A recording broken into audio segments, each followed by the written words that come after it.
Hello, good morning. It is a Tuesday morning in July. Thank you to all of you that are here. I know we have some folks online, but I greatly appreciate your participation today because whoever knows during the middle of summer how many people are going to come out to join us in our meeting. And Kim, you were spot on. She's got a beautiful breakfast and brunch out there, so you can have something fun to eat.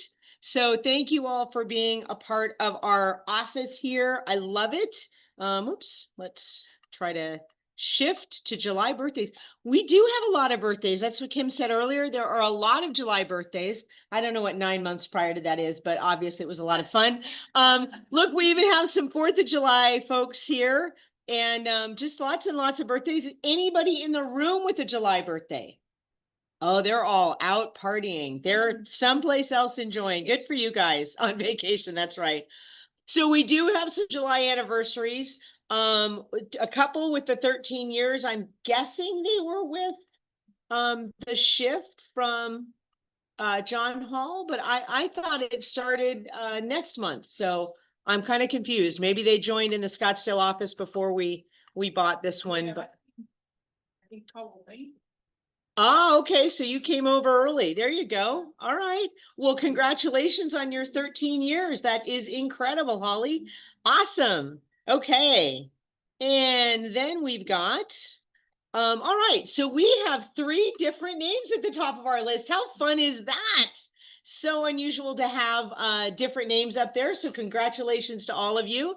If you guys are not aware, the David White team closed, I believe, a $17 million commercial transaction in downtown Phoenix at the 111 East Monroe building. The importance of that is not the building in and of itself, which is amazing because it is a mid-century modern office building in downtown, but that it is a part of a development moving the fashion, some from California in the fashion industry here to Arizona with a collaboration not only with the city of Phoenix, but also with the ASU Design Center. So it is a really huge deal here. And what a wonderful thing to have our commercial division in this office be able to be a part of that.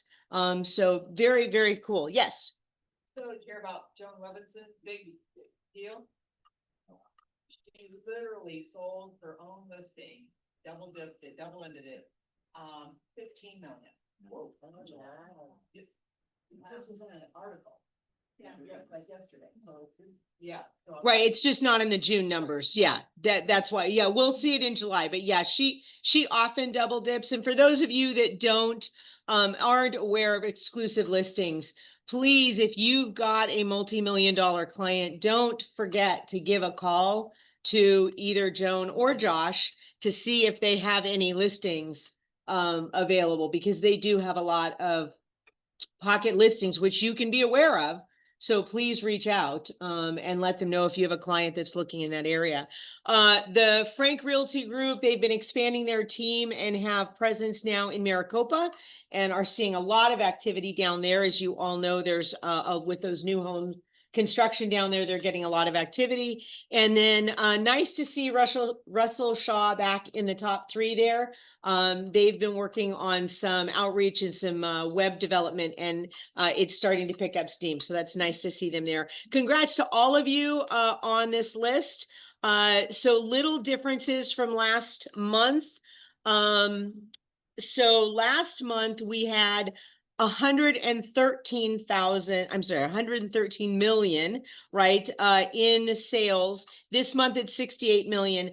But again, when we have heavy hitters like Joan and Josh, I believe they were responsible for 60 million last month.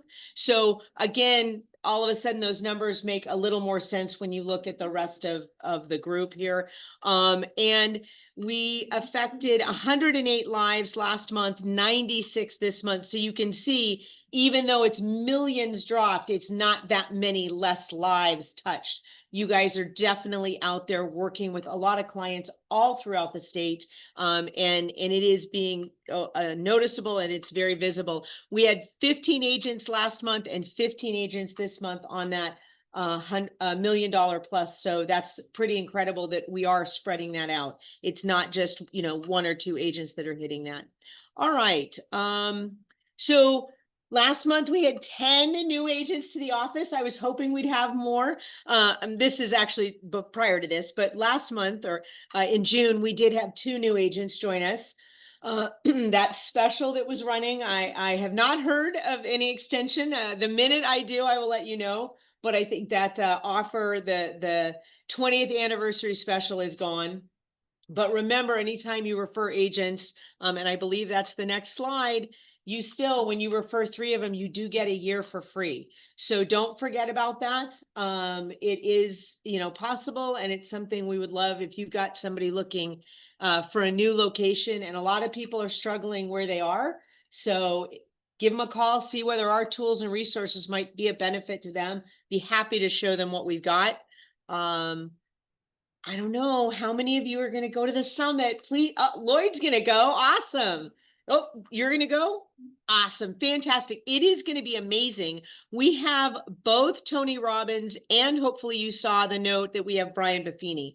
Both are going to be keynote speakers. They are going to be unbelievable in terms of what they're providing us. How many of you were on the one prime time where we had one of the Buffini trainers on the one prime time giving us kind of a little snippet of some tricks and tools to use? If not, you guys need to go find that one prime time. It's on One University. Go look it up. It is an incredible hour of information. So please, if you're not aware, there is a payment plan, so you don't have to drop that money out for the whole, off the cuff right now, but you can get that done. All right. Who's ready for some numbers for May? Let me ask you this. How are you guys feeling about the market? Are you starting to see a little pickup in, let me start with, are you seeing a pickup in buyer of sellers listings right now? How many are seeing, how many are taking listings?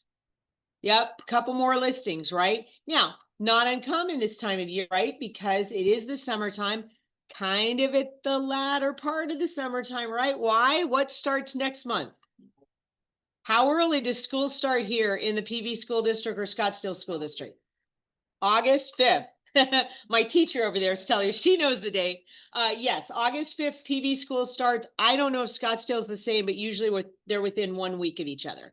So the challenge now is if families are coming in, they want to be in yesterday. That's the challenge right now, right? So please be aware of that. If somebody's like, I got to move in by the end of July, like, do you have cash? Let's hope we can make that happen, right? But let's take a look at the overall numbers here, okay? So on that side is May, this side is June, right? You are going to see a lot of numbers that are down, down, down, down, down. The days on market went up by, oh wait, 2 days. Okay, that's not something to worry about, right? We're not all of a sudden seeing another 30 days that have been added. That's the good news, okay? The biggest shift with all of this, if you look at it, the average sales price dropped by $14,000, right?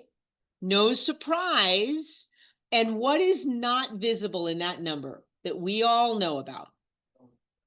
Seller concessions, right? So is it really just by $14,000? No, but last month it also wasn't by whatever number it was last month because there were seller concessions last month, as we all know. How many of you took a listing where you had to explain to the seller, and oh, by the way, this is your list price.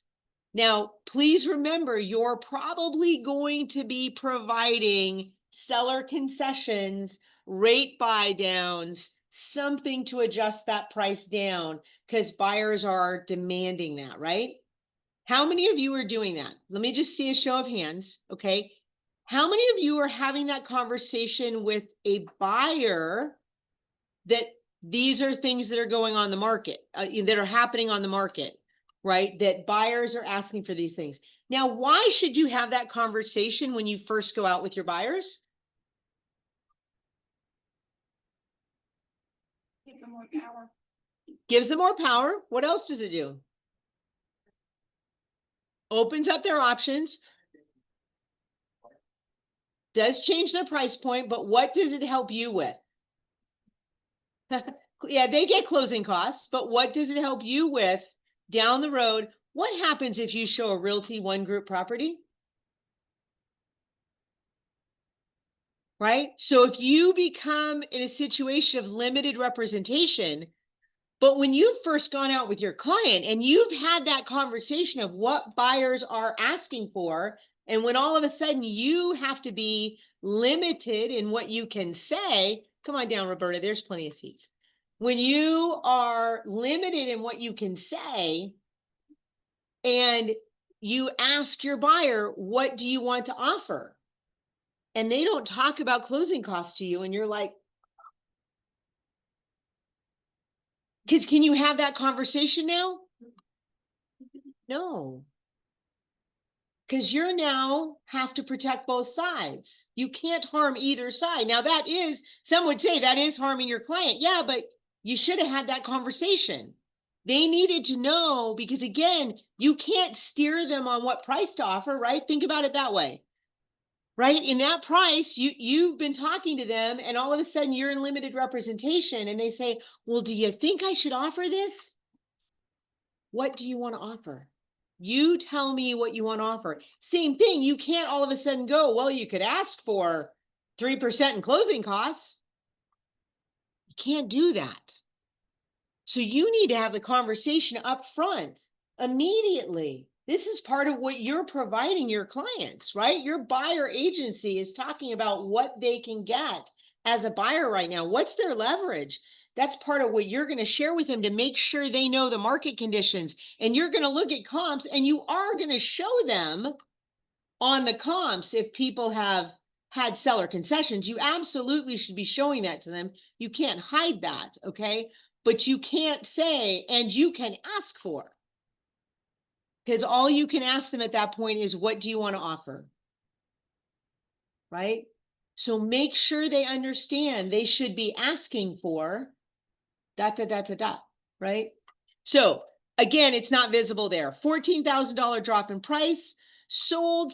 Look, I'm not that worried that the solds on these general numbers are down 469. That is not a huge drop out of the, 6,000, 7,000. We're probably on par, and I'll show you another slide, in terms of overall numbers, right? For this time of year, there's not a huge shift there. The under contract, yes, it's down from last month, but it's still in a decent number with 5,900 units under contract and pending. Days on market, again, that number did not jump from 74 to 94. How many of you remember the market where we expected listings to be on the market 6 months, right? 6 months. Folks, I've got agents that are panicking that have never seen anything on the market longer than 2 weeks. And they're like, what do I do? You have a game plan for your marketing more than for a week and a half. Like, you have to have a marketing plan, right? But that's unusual for people that got into the market that became agents in 2020, 2021, right? To me, 74 days, that's not a long market, right? So, but here's the key. If you are showing your clients CDOM, ADOM, right? What is misleading about that number? If they've gone to pending, that number is really, really short. Go look at when it was actually on the market. It went on the market in February and it closed in June. It didn't go under contract in March, right? So, but if they took it to pending in April, it's like, oh, it's only been on the market 45 days. What do you mean it's only been on the market 45 days? It sat pending for 60 days, right? So look at those numbers, because your clients are looking at it going, but CDOM just says 45 days. I'll be under contract and closed, nothing flat. No. Your area is on the market average of 74 days. Make sure you're looking at that with your clients, because if all they're doing is looking at those cumulative days on market, they're not necessarily...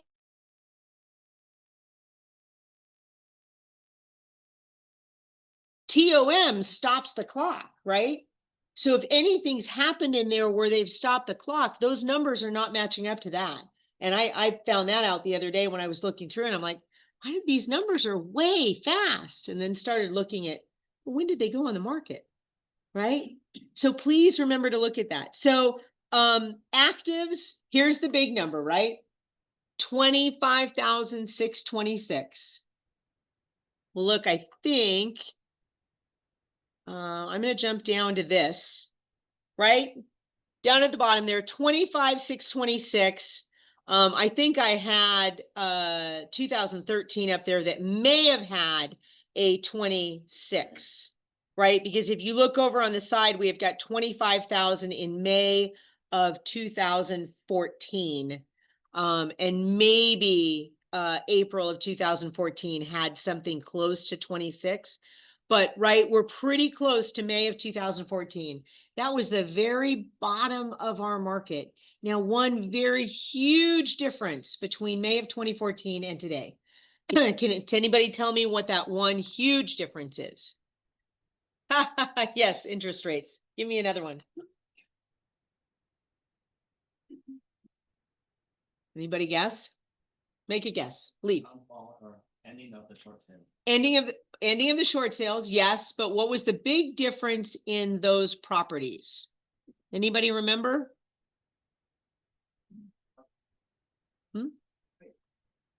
Yes, price. No, they were vacant. How many of them were vacant, right? Buyers had bought multiple properties because they were flipping and going to get rid of them, and they were sitting vacant. Today, how many vacant properties do you get to go show? How many of them are occupied? How many are trying to sell contingent on the sale of a home and have to sell, right? So very different. It's not like we're sitting with blocks and blocks and blocks of homes that are empty, one after another. I don't know how many of you remember, but you could drive down a block and there would be 7 for sale signs, literally one after another, right? And most of those homes were empty. So that is not the case. People are living in these homes. These are not just investment homes. They are people's homes, that they're their lives, okay, and livelihood that they need to sell that to buy something else. So I do think that's a huge difference. And we are going, that is the number, we are going in the right direction, right? Because we've gone from 26 to 25. At this point, we want the inventory to go down. Wasn't very long ago, we were like, we needed inventory, right? Here in 21, we're like, we need inventory. Now we have inventory. We just don't have buyers. Okay, let me go backwards. And let's see. Any questions on this? Oh, you know what? Here's your year over year, though. Year over year, your sales price is up just a little bit, not down, up. Like, I get that it's a little teeny tiny bit, 4/100ths. Solds were up almost 5%.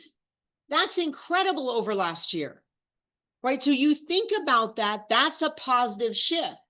We're so caught up in what happened last month that we're not looking at the fact that we're actually going the right direction. Contracts are up 1.7%. Those are positives, right? That's why I'm saying these numbers are not all doom and gloom. In reality, they're pretty stable, honestly. So, and they're better than last year, which is what we wanted. So we're just not better than last month. Okay, so let's look at some of these. Again, in the blue over there on the left, those were the numbers from May.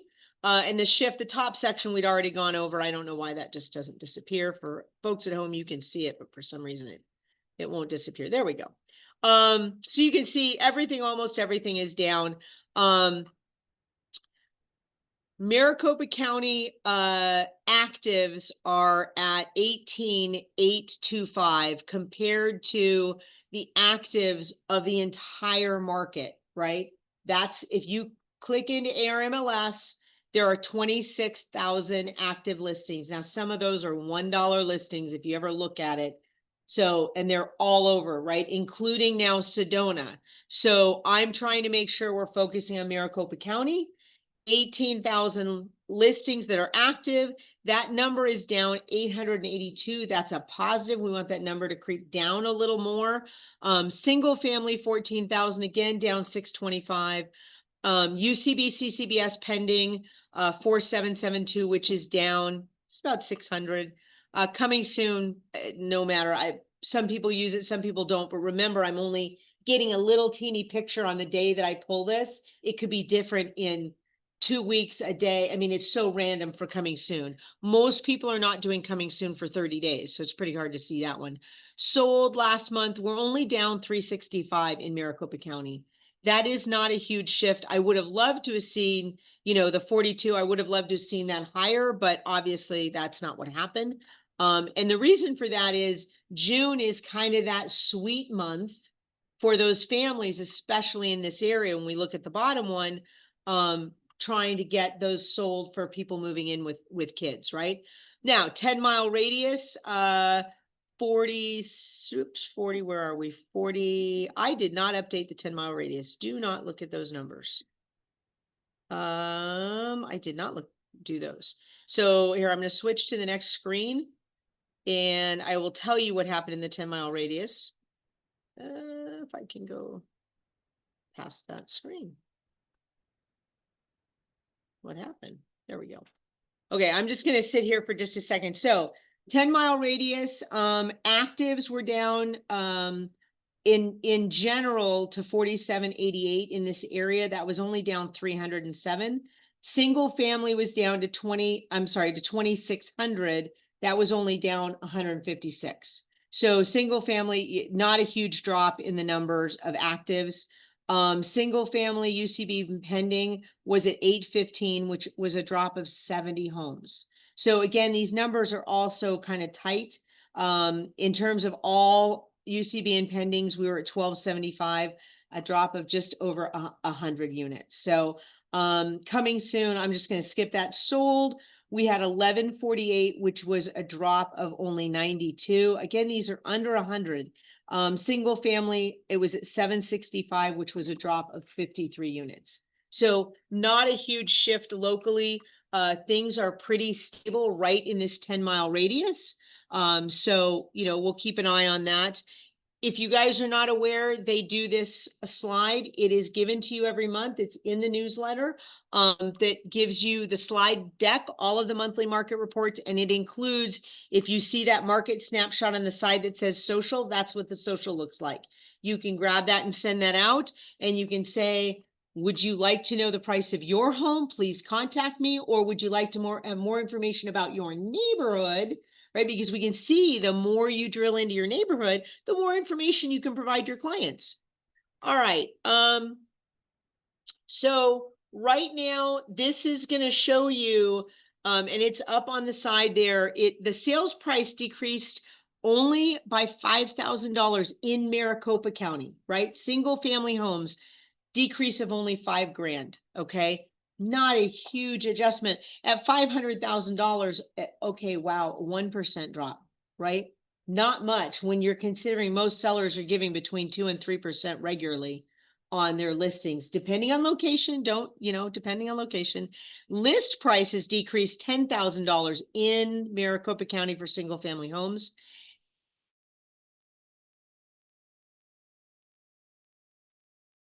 Housing supply only decreased.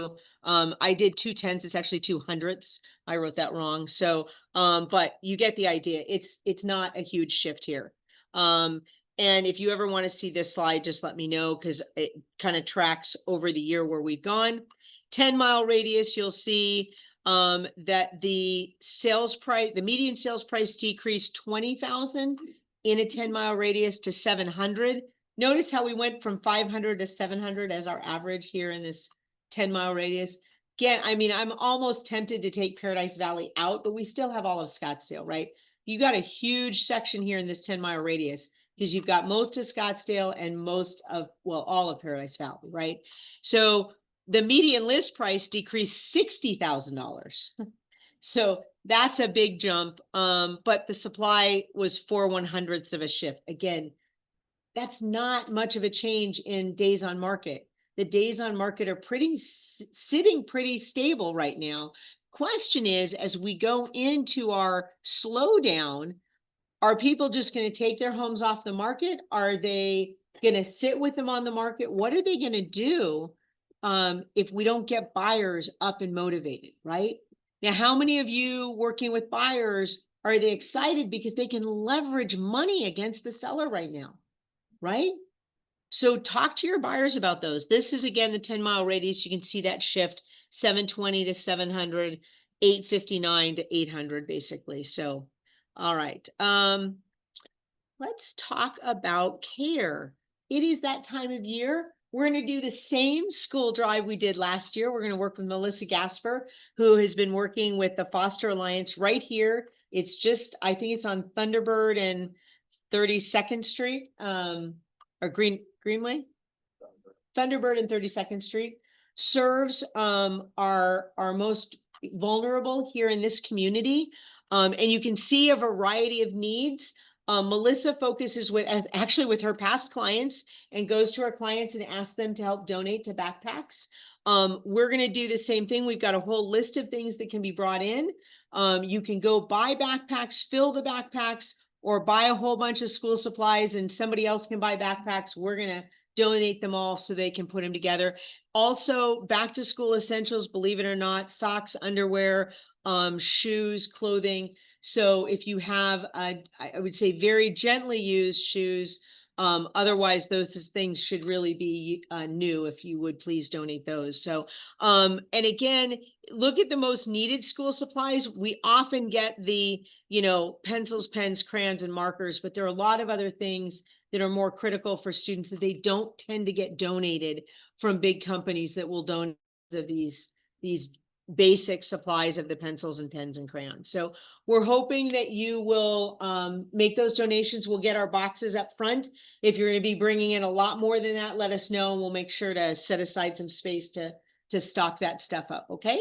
Thank you. Hopefully we can do some donations. If you're not aware, you guys have been logging your hours because look at this, 105,000 hours of community service by Realty One Group agents. So thank you for logging those hours. If you didn't know you can do it, every newsletter, there's a thing you can click on and put the hours you're donating to your community. We just like to show how much we're donating around here. Now, I caught Lloyd. If some of you heard me grab him before he wandered off to his office, he is running for the We Serve Board of Directors. If I could get a hand, how many of you are in We Serve? So we do have a few of you. Those of you in the Phoenix and Scottsdale associations, I'm betting you guys are also doing your voting right now, but I'm not positive. I just know this popped up. And so Lloyd is here. I did not take his little snippet, but we do have it in the newsletter, so you can take a chance to read that. How many know this face down here? Some of you have been around a little while. Casey Seega used to be our managing broker over in the Scottsdale office. She's retired from that position, but she has not left real estate. She's still doing real estate now out in the Sun Cities where she's lived. And she made that commute to Scottsdale, bless her heart, for like 15 years. I could not have done that, folks. And so she is running again to be on the board. She's been in this position before. For those that don't know the story, I actually opened that Scottsdale office because it was so convenient for her to have a lovely Prescott the week that Realty One Group decided to move offices from Royal Palm to the Via de Ventura office, literally just 2 blocks away. And so Pat actually came to me and said, hey, do you mind helping us out? I'm like, oh, sure. That was the craziest thing I'd ever done. Nothing like having an office with no computers, no, the technology wasn't up and running. We didn't even have the technology we have today, but copier, printers, computers, all sorts of things. Just access was not set up and we were up and running because we had to move people from the private offices over. It was quite adventuresome. And by the way, at that point, our managing broker did our compliance work as well. So I was doing all of the, review of files as well. It was quite kind of fun. So this is not the first time I've been in that role, obviously, as the managing broker now, but I did actually open that office. I have fun teasing Casey of that all the time. So, but now she doesn't have an office to leave and make somebody else open for her if she gets reelected. We do have another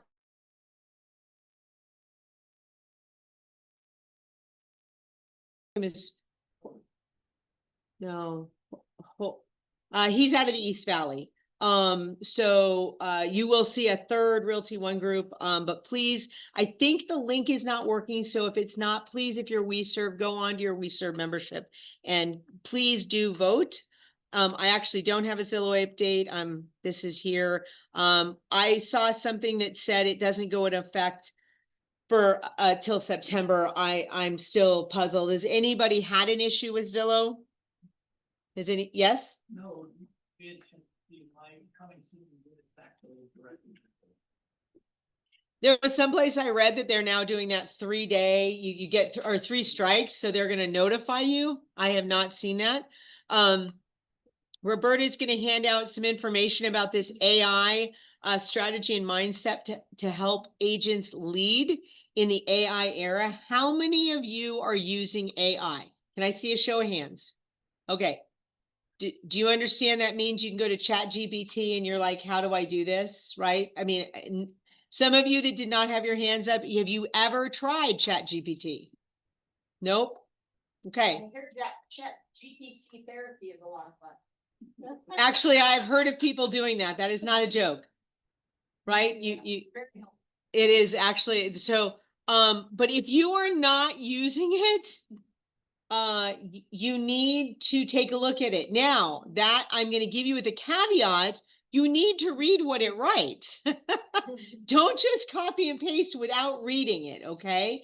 But it is very useful. And the thing is, if you sign up and pay for your own ChatGPT account, it will become, it will get used to your voice, right? So if you like to be sarcastic, you can say, redo that with a sarcastic tone, and it will rewrite it with a sarcastic tone, and then you can edit it, and it will, and you can go back and say, you can give it, it prompts to change what you want to see. So let's say you're writing, you've got a new listing, right? In fact, 85254, right? It's the magic zip code, right? So you can feed it information about why it's the magic zip code, and give it information about your property, and then say, give me an 800 character description about a new listing focusing on, 1, 2, 3 things. And it will write you this lovely little thing, and gets us away from saying it's a 4-bedroom, 3-bathroom ranch style home in North Phoenix, Scottsdale, and it has a new pool. Like, oh, that's so inventive, folks. So use ChatGPT to find some other adjectives and verbs to describe these properties. You will be surprised at what it can give you. Now, if you don't tell it to give you an 800 character limit, however, you're liable to have a 3-page description. So make sure you put the parameters in there. But here we have the opportunity, and Melinda, you can talk about it later if you want, but we have the opportunity to attend this. This is this Thursday, right? So this Thursday upstairs, thanks to Rock Title. So I highly recommend you come. You need to bring your computer with you. They're going to walk you through how to use some of this. Make sure it's charged. Yeah, they don't have enough extended voice. This, they're basically gonna go over like all the basics and, the questions and answers, and they'll go, but we just had one in Scottsdale, and we're doing it tomorrow in Glendale, and it is really beneficial. And it's like kind of like I said though, if you're using it, it's a great tool if you're trying to describe something, but you need to go back and reread the whole thing. And sometimes the things they give you really don't have to do with the property. They'll just Right. give you wonderful things. But the thing of it is, does it really have mountain views, or does it have, a jacuzzi or whatever when it starts to describe? But when you log in, you're in that, it starts to learn your personality and what you're doing and what you do for a living and how you are, the personality wise. So it picks up on those things and it helps you elaborate. So each time you don't have to say, "Hi, I'm Melinda Johnson. I work for Rock Title. I'm an sales executive. I'm doing this, I'm doing that." Pretty soon it learns and it just feeds off of it and it goes. So you guys, I'm telling you, it's really beneficial. You should really make it. You should be there. If you can't go Thursday, I think it's the same time. So here's the thing. If you have never used AI, I am urging you, please either go to Glendale tomorrow or on Thursday, be upstairs. Okay. You need to get this overview. AI is not going away. The description I've heard, Holly's going to laugh at me, but from the school perspective, That's the AI is like when calculators got presented as a new tool and everybody said, oh, you can't use those. No, no, no, those are not acceptable, right? And yet see where we are today with what calculators are allowing students to do, and all of us in our professions. Now we have them on our watches, right? We use calculators all the time. But the point is, AI is not going anywhere. It is going to get bigger and more involved in everything you do. And you need to learn how to harness that strength, or it is going to take you over. And I'm not saying take your job, but it's going to take you over because you're not going to understand how to use it. And other people are going to use it and spin circles around you. Yes. So, as you just said, I was, had a conversation with, some professionals, and I think that AI is going to take our job. They're like, So, you gotta get into your mindset that you're not gonna be around very long. You go, I don't think so. so for folks online, the comment was there, she was talking to, Joni was talking to some professionals that said AI is going to take our jobs. Now, I've heard that before. I heard that when Open Door came around. I heard that when Zillow started. I heard that when the 3D, or, you know, the Google glasses, that was going to take our job away. And while that is all feasible and certainly part of our industry that is not going to go away anytime soon, how many of you have sold homes sight unseen to buyers? Sight unseen, one. I've sold several. I sold one to a military person in Italy. I sold to military in Oklahoma during COVID that were unable to leave, but by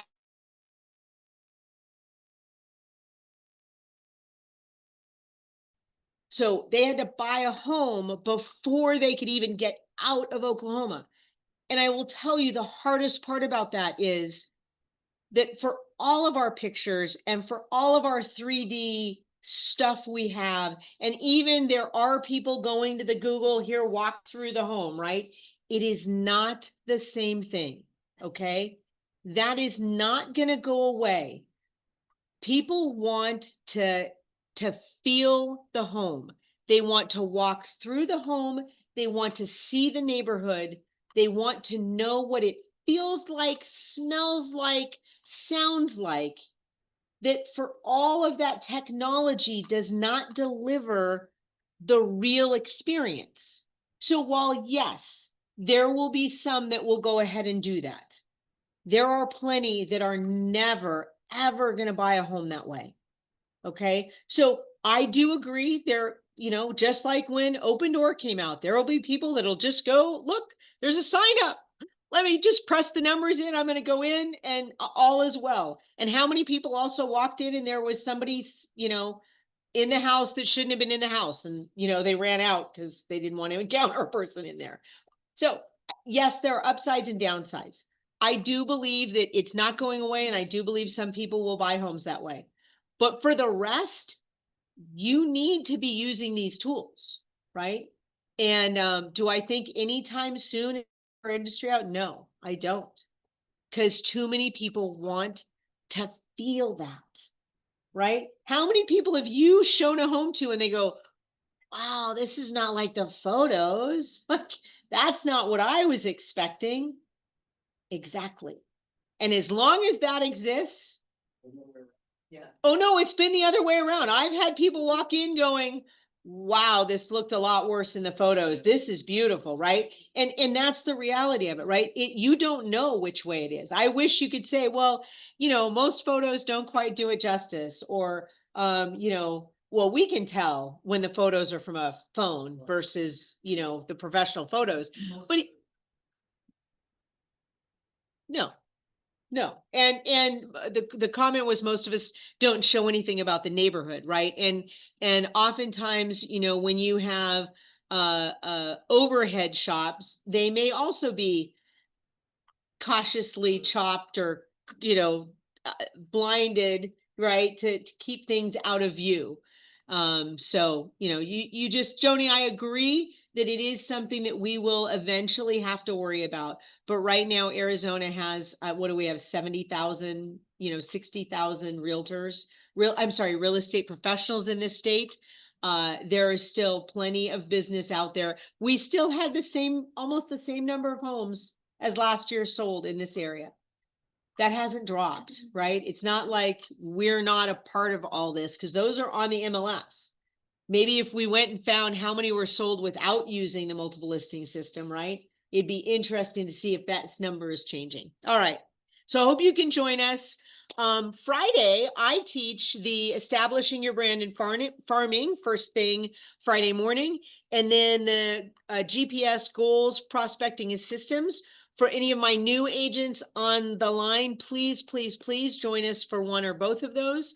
For any of you struggling and feeling like your branding is not set, you need some help, or you just want to refocus, that GPS is a really good place to start. Mine on branding is going to talk about, what is your unique value proposition? If you haven't thought about that recently and need to refocus, please come join me. It's about an hour and a half for mine.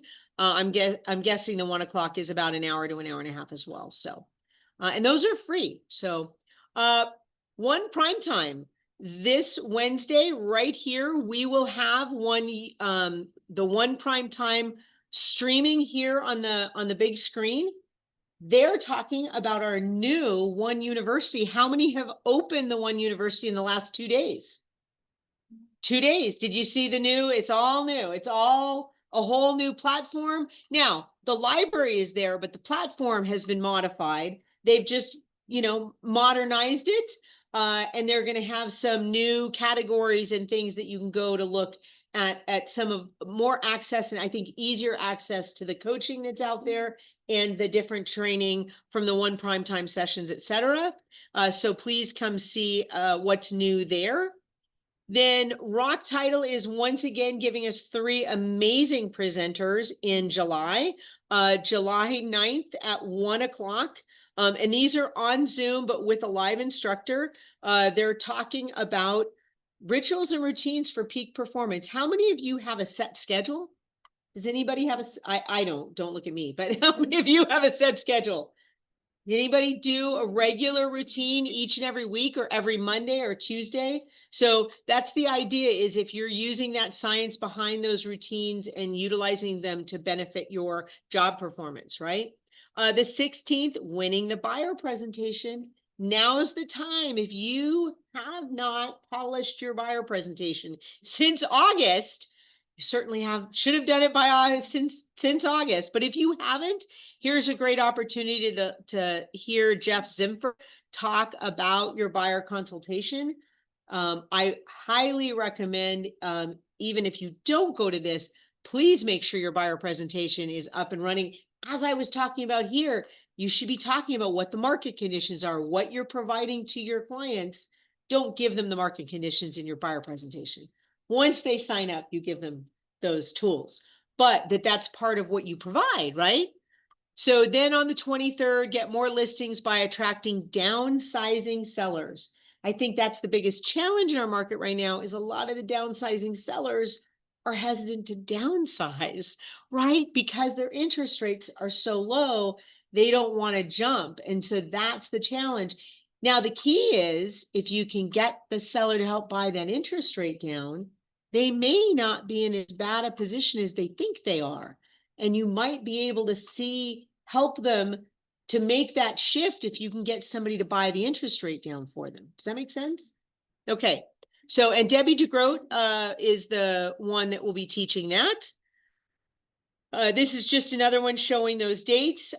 Just a reminder, if you have not done your one orientation, part 1 and part 2, every third Thursday, I would double check the timing there. I have to make sure it is 3 o'clock. And then every fourth Thursday, the part 2.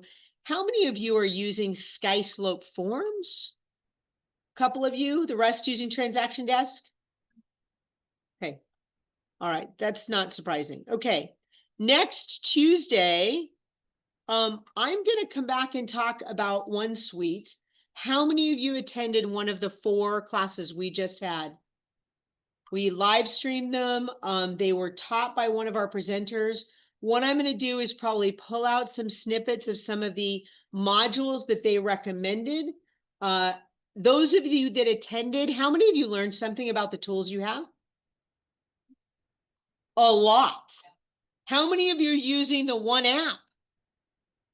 If you are not using the one app, you need to, if you had the old one app, delete it and download the new one app. Do you understand that there are people using Zillow, and what do they do when they press schedule a showing? Who do they get? Somebody else.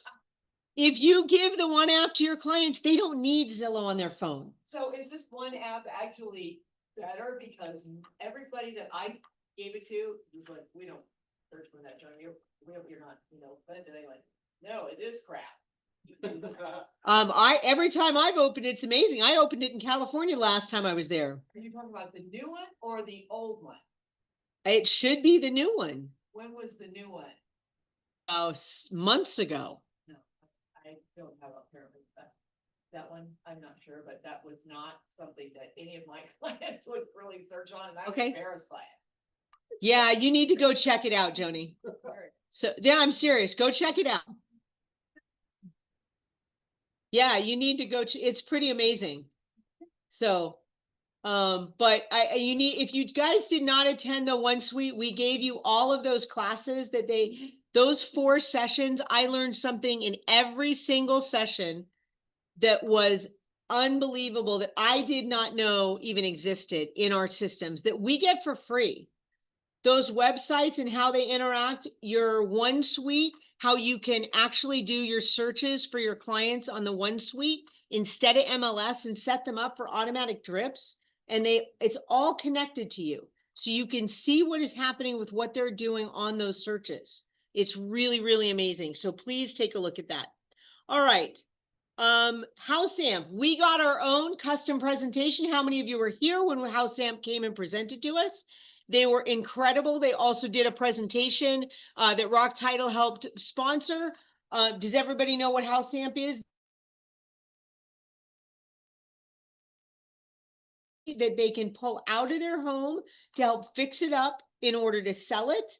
It is a very reasonable system and loan program that is accessible when they have equity in their home, and it is very easy to do, unlike them trying to go to the bank or a lender, because once they know you're trying to sell, they won't give you a dime, right? They will not give your sellers a dime. This one is amazing.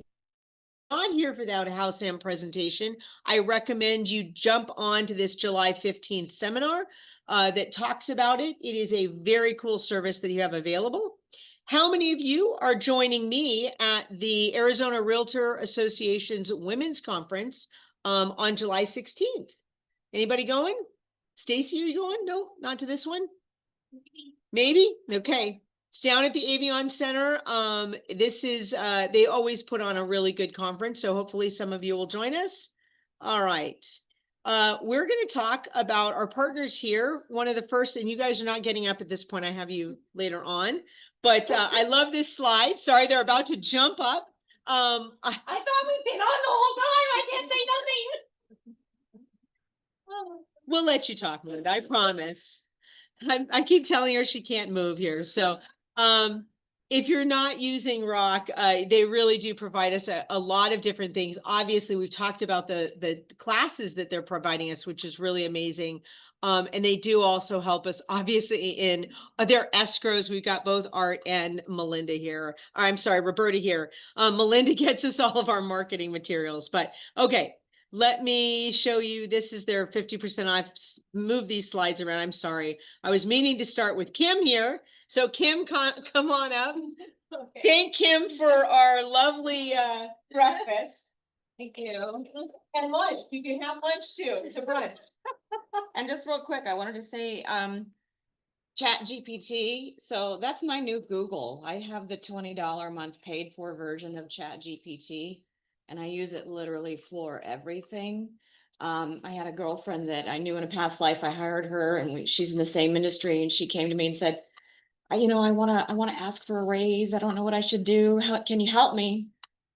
So I said, have you ever worked with ChatGPT? She's like, no, I don't know what that is. So we got in there and in less than 30 minutes, we had done market research on what going rate was for her industry. We had a whole report. I had given her a script on how to ask for that raise confidently. Like we had this whole thing done in like 30 minutes. And now she's like totally sold on Chat GPT, but she's like, so it is, You get the raise. she did. There we She go. did. And we accomplished something in 30 minutes that would have taken several hours of doing her own research on, the hard way, but I pay 20 a month for Chat GPT and I literally have replaced Google with it and you would be shocked.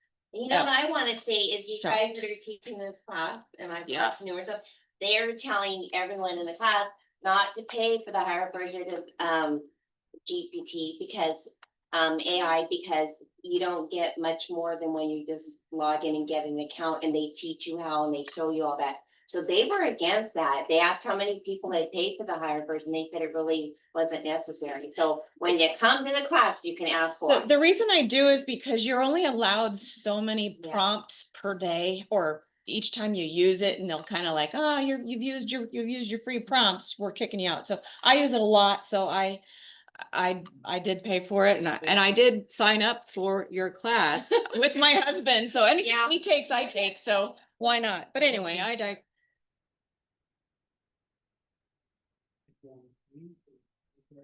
you've got up to date acts. Yeah, But they may have changes. I don't it's- think. yeah. It's so worth it, you guys. The reason I bring it up is because if you haven't done anything with AI or Chat GPT, that's a really great place to start. And you start learning how to prompt because it's friendly in asking you if you want to prompt it. Like it'll even suggest to you, do you want to prompt me to do this? And you can say, yeah, but you'll learn and it starts to learn you. Anyway, has nothing to do with home warranty. I just thought I would, because I think, I tell you, the class that she's offering, it was really, really good. And we did sign up for it. So anyway, all right. Okay. Today, I want to bring up a couple of things about home warranty. I think probably most of you saw my email that went out last month about some scams that are going on. There are people sending to our plan holders in particular, they're sending out letters saying, we're looking for money right now. If you want to keep your plan active, you need to send in money. It's a scam. Oh. And it's happening. I know this because of a friend of my stepmom's was, she's going through dementia and she was having to move. And my stepmom asked for some help in going through all her bills and all the stuff that's laying on the desk and anyways, I discovered in that pile of stuff that this lady had paid for 5 different home warranty companies. Because not only are the scammers out there, but the other warranty companies are sending things that look like renewals to people. And so they'll just pay the renewal. And the next thing you know, they've got 5 warranty company. So I had to, I'm like, what, these are legit, these are scams. You have to cancel these and you have to make sure that, so there were, it happens daily. So just be aware of that if you're getting notices like that, we don't do scare tactics. You're going to get something from us with our letterhead but the best thing to tell clients if they're questioning that is they have access to their homeowner central account through Old Republic. If they have an Old Republic home warranty, they should go into their account and look at it. They should never send money on a threatening notice ever. So just want to make sure you're aware of that. I did send an email out to everybody and I got a lot of good responses on that people were passing it along to their clients. One more thing. I kind of like to go over a thing that I call, is it worth it or not kind of a situation. We have options, a list of options that you can add to any plan. And I want to just bring up a few of them because I think if you have lots of money on the table that you're trying to use up, it's kind of fun to add all those little things because you're just trying to get to that number sometimes. But if you're really trying to give the best value to your client for the dollar, this is where I want to talk about some things. So like, for example, we have a gas fireplace option on the list here. It's a $50 option and it gets you $500 worth of limits. I don't know if it's entirely worth it because you're still gonna pay $100 trade call fee, right? So you pay $50 for the option, you pay $100 for the trade call fee. It only covers one fireplace. So just kind of know these things. There are limits. Same thing for like an RO water softener system. It's the same thing. It's a $500 limit. You're gonna pay $100 trade call fee. HVAC tune-up, it's $25. It covers a tune-up on one AC unit. And you're gonna pay $100 trade call fee, and when they come out, you're still responsible for paying whatever the fee is to do the HVAC tune-up on the additional air conditioning systems. So I just want to make sure that when you're looking at these options, there are some that are fantastic for the dollar, and you want to make sure you know what the limits are. And I bring this up because I had Mark Walters had a situation with an RO system, and he was like, there's only a $500 limit. I'm like, yes. That's true, but you know, these are things that most people don't pay attention to, are the limits on those options. Some of them are fantastic, but some of them just look in here, look in on page 6 at what those limits are. And if you don't know and you have a question, call me and ask. But the big thing, is it worth it or not? I don't make money by upselling you to Platinum Plan. I do not make money that way. I don't get paid that way by Old Republic. So it doesn't matter if you buy the Silver Plan or you buy the Platinum Plan with me. But the reason I talk about it all the time is that for $120 difference between the Gold Plan and the Platinum Plan, I added it up this morning, and I know I didn't get it all, but there's about $18,000 more in the limits between those two plans. So don't, if you have the money, don't add options. Move to the Platinum Plan. You're gaining so much more in limits and coverage. And it's just not worth squandering the $120 over, you know, there's so many thousands, and like I said, 18,000, your appliances, each appliance, the limit coverage goes up by $2,000 more. You've got an extra couple $1,000s worth of coverage in under slab leak plumbing issues. There's thousands of dollars in between modifications and zone controls and the air conditioning system. So just know that the differences between those two plans for $120 are like miles apart. And so I would say, if you've got money on the table, bump to the Platinum Plan, then look at the options.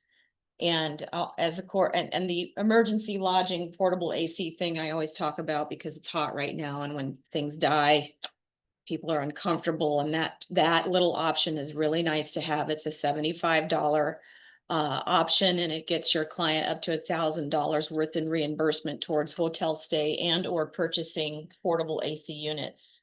So that's a really nice option to have. And so if it's not an option that has been selected, Old Republic will no longer cover the cost of those things if they're not included in the plan. So just wanted to make sure everybody was aware of all that. And Question. yeah, sure. So I've got a client that has, they just bought a house about a year ago. Mhm. So they're coming up onto the time frame where they need to flush their tankless.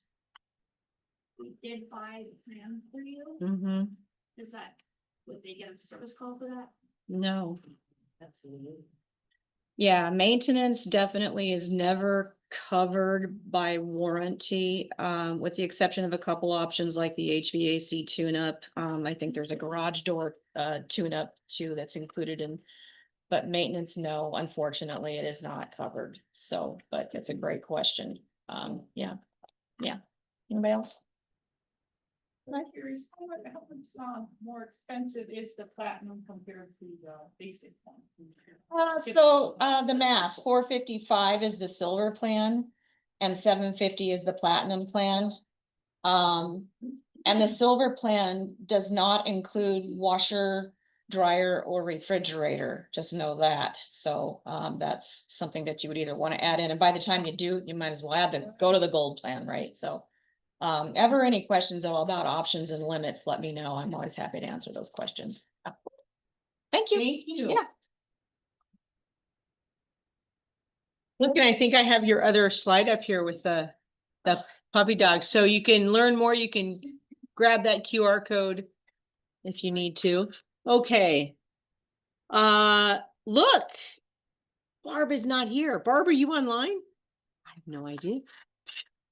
For those that don't know, Mike is no longer with Epic. I need to change out my slide. I am. We I'm should online. have another loan officer. He had an opportunity to go join a bank and manage a bank, which is awesome. I'm not hearing Barb jump on. So, Can you hear me, Melissa?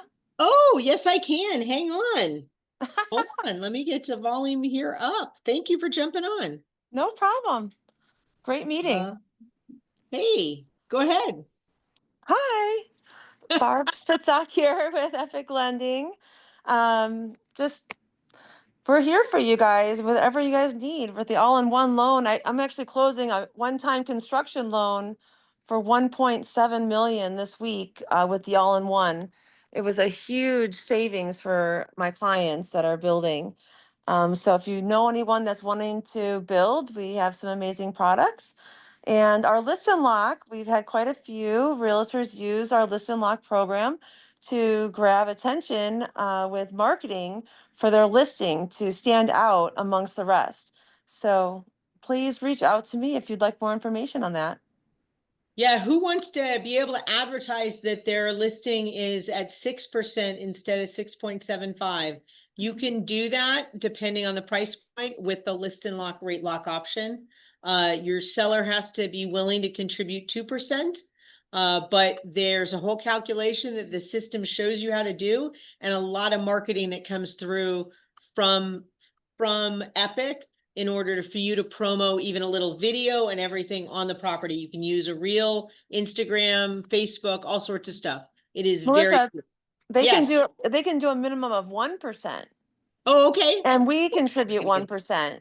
So yeah, it comes with a sign writer and the videos and marketing materials. It's pretty cool. Just another way to get those listings that are sitting there, have some new eyes and a fresh perspective on them. So thank Absolutely. you. Thank, Awesome. thank you. All right. Bye. Bye. Okay. Melinda, come on up. My turn. My turn. Look, we'll put you. All right, enough about GPT. All right. I wanted to talk to you about the Popeyes. I wanted to let you know that we have a slight, our printer went down before the holiday and they just texted me and it's down again. We do have the one over there with the sparklers, but remember, sparklers aren't just for the 4th of July, because I use that for the 4th, but you can use those for birthday parties. You can use them for anniversaries. I have another one that's coming and it's about barbecue. I have this great rub that I'll bring down and share with everyone. Hopefully this afternoon I'll have more for you, but those are things that you can still pass out, put at the front door and say hello and keep in touch. But the sparklers are really a great one for every holiday. Really, they're a lot of fun. And yeah, the kids really love them. They really do. So, what else am I thinking? We have been really busy. We're doing some broker opens. We have a lot of new agents that are ordering new tools, which is really exciting. And it's exciting to meet them and they're excited to be here. And some of them are new and some of them have been around for a long time. So I noticed too, a lot of people are doing open houses. So please don't forget that we have our open house kits. Ask Heather or Kat at the front desk. And if they're out, we have more upstairs, but they have everything you need for an open house. So a lot of times when you're asking a peer, will you do an open house for me this weekend? Tell them to come get, an open house kit and anything else they need, because we'll provide it for them, of course. I'm going to turn it over to Roberta and Art. They're going to give you some escrow trivia again today. And we have a great new swag that we want to share with you. So I'm going to let them do that. We're going to start with Art. Let's go first. You wanna go first? Yeah, you can All go. right. Oh, you still my question? No, yeah, you can show. This is what we have. We have come up with new windshield shade, Much needed right now. much needed. Yeah. The winner of each question will get one. All right. What's the question? So my question is. Can closing documents be signed electronically for either buyer or seller? It's a good one. No. And it's not just as simple as no, but recently I had a buyer that lived in Aruba. And the mortgage brokers told them all along that they could sign docs electronically. I will tell you 90% of, I might go on, 99% of lenders do not allow loan documents to be signed electronically. And little known fact, the island of Aruba doesn't have a consulate, so they actually would have had to leave that island to go get a notary. Seller docs, there's documents that have to be notarized, so those do have to be signed with a notary or in person. That can be done electronically as long as there's no mortgage. And buyers, if there is, if it's husband and wife, there's one specific document that has to be notarized, so we do need that done in original form. If it's a cash buyer, they can do an electronic notary. If it's not, then it has to be in person. I'm not expecting you to remember all that, but kind of put an expectation for your buyer and seller that you will have to either meet with a notary or go into the title company to sign so that they don't have a preconceived notion that they can do it electronically. And they should ask their lender if that was an issue. Don't ask the lender because apparently the lender doesn't know. A lot of times that's a lender Required, requirement, yeah. regulation, Regulation. disclaimer, whatever. It's usually not us, because we normally will do seller on a Ron signing, because Ron is online. remote online notary is what Ron stands for. But usually it's a lender that won't let us do e-signings. But I've noticed, I've done a couple of you, as well as you've probably done here lately, they're doing these hybrids now, where they're doing e-signings, and much to my surprise, they've actually let them e-sign the note, which before it always had to be wet signed. Yeah. The note had to be wet signed, but I've had hybrids that are doing e-signing for the note, but they're requiring the deed of trust to be actually wet signed, And which was kind of surprising to me. for the one that had the buyer in Aruba, the lender, one spouse was not going to be coming to the US, the other one was. The lender would not let a power of attorney be signed electronically. So even though it's our form and we accept it and we're willing to title insure on an electronic signing, the lender would not allow the power of attorney to be electronically signed. So the question you need to ask your buyers are, where are they going to be a week prior to closing? And don't plan that cruise. And it's surprising to us how many times people are selling their houses or buying a house and they go on vacation. Yeah, That, you know, often. And then their lender doesn't answer the phone. right. Or get the wrong information. Your Okay. turn. It's your turn. Okay, my question. What is the difference between a disclaiming spouse and a non-borrowing spouse? I see a bunch of eyeballs out here. I'm sorry? Okay, but how does it affect the transaction between a disclaiming spouse versus a non-borrowing spouse? Do you have one? Mhm. What? Okay. A disclaiming spouse is gonna disclaim their interest on the contract, so they won't be on the contract. It's gonna be just the one spouse. A non-borrowing spouse is gonna be on the deed of trust, they're gonna be on the financing, but they're not being approved for the loan.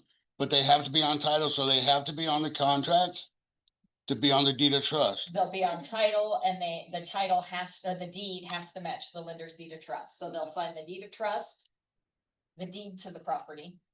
And the reason being though is because if both people are not on the property, on title to the property, but they're on the deed of trust, they can say, quit making payments and there's nothing the lender can do because the lender can't foreclose on half of a property. So if only with the wife's on title to the property and the husband's not on title to the property, and they're both on the deed of trust, the lender can't come back and foreclose on the property because they don't both own the property. Only one spouse owns the property, and the bank can't come foreclose on take half the property. And we've ran into lenders lenders don't understand that. And because we deal with lenders coming out of Utah, Colorado, California, and they're like, well, you can't do that. I said, no, you don't understand. I'm trying to help you out here. You won't be able to foreclose if he's not on title, or both those people on the deed trust aren't on title. you're not gonna be able to foreclose. So they both go on the contract? They have to Yes. both be on the Because contract, they're both buying. because our Okay. contract is between, you're gonna give us the contract between these two parties.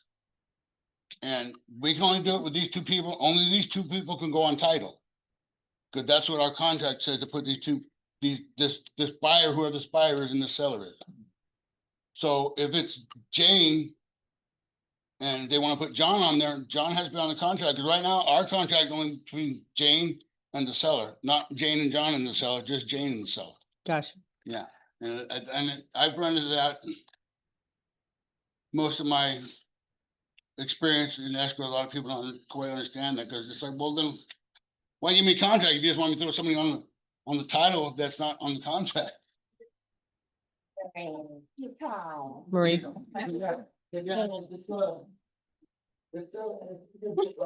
But they will, either on contract or not on contract, we're not involved. Well, and I'm gonna add to that, we are working on a new clause for you because this keeps coming up that the lender says, oh, just add John to the contract.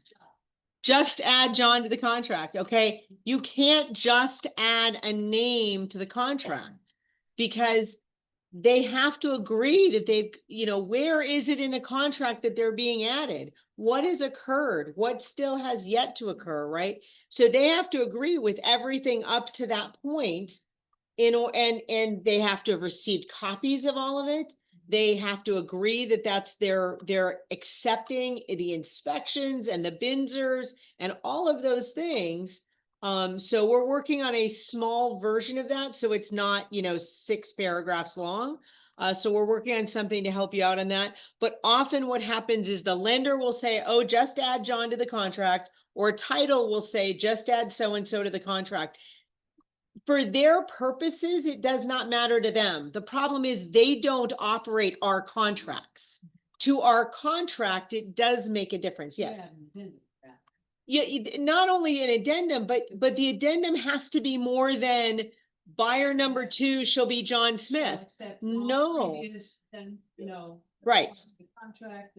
Right. Yeah. Because think about it this way, this like he's talking about the foreclosure. Let's say 2 years in, the plumbing system starts backing up.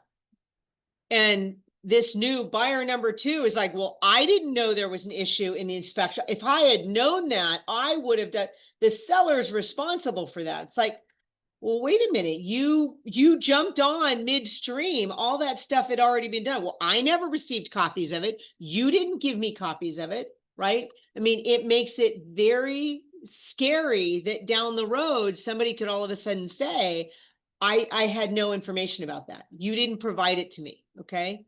So for your protection, you need to make sure they're getting copies of everything. But we're going to work on a slimmed down version that hopefully when people say, we want to add a buyer midstream, we can do that. Yeah, use this. It doesn't just happen that way. Yep. I'm in the process right now for closing, it's an LLC that's selling. And the member is leaving on vacation. And so she's having the partner who's signed all the documents with title. Do we need to let the other side know that this is gonna be the person that's gonna be signing? All of a sudden, the name's gonna be changing, they sign blah, blah, member. Well, as long as they have a signing right from that LLC, that's fine. But if they don't have the right to sign on behalf of the yeah, and as long as only one signer is needed, hopefully that either one of them had the right to sign. And it could be as easy as a resolution signed through title that although the LLC docs call for both to sign, this person allows this person to sign. What I'm asking, we did that. So we just did that yesterday. So what I'm asking, do we have to let the buyer take it then? Because all of a sudden they're gonna see the same. I can't imagine. I don't, so the question online was an LLC member is gonna, the final signing member of the LLC is gonna be a different person than is signed before. So I mean, it's not really their choice. There's no addendum needed, folks. And I mean, you could always have title do something that just shows that resolution has occurred. I mean, in terms of, so they can see that is taking place. But it's not something the buyer has the right to make a change on their part, because it's not limiting the seller from being able to sell. The seller can still sell. It's an LLC. A member can sign for the LLC. Doesn't have to be the same member. Because it's not the member selling, it's the LLC. So yeah. Okay. So Coulter, come on, let's see. Oops, there we go. We're gonna try to do something here in July. I think we're gonna do, how many of you would like to do a game night? Anybody would come to play some games? Scrabble, what? Poker? Oh, you want a poker night? Come on. All right, we're gonna try and find a date later this month. I know we're out of time. Very quickly, any buyers, sellers, folks got some stuff, Joni. So folks online, I'm gonna try to share these with you. I'm gonna stop recording those so we don't have to have these on the recording. Let me just stop that. Okay, so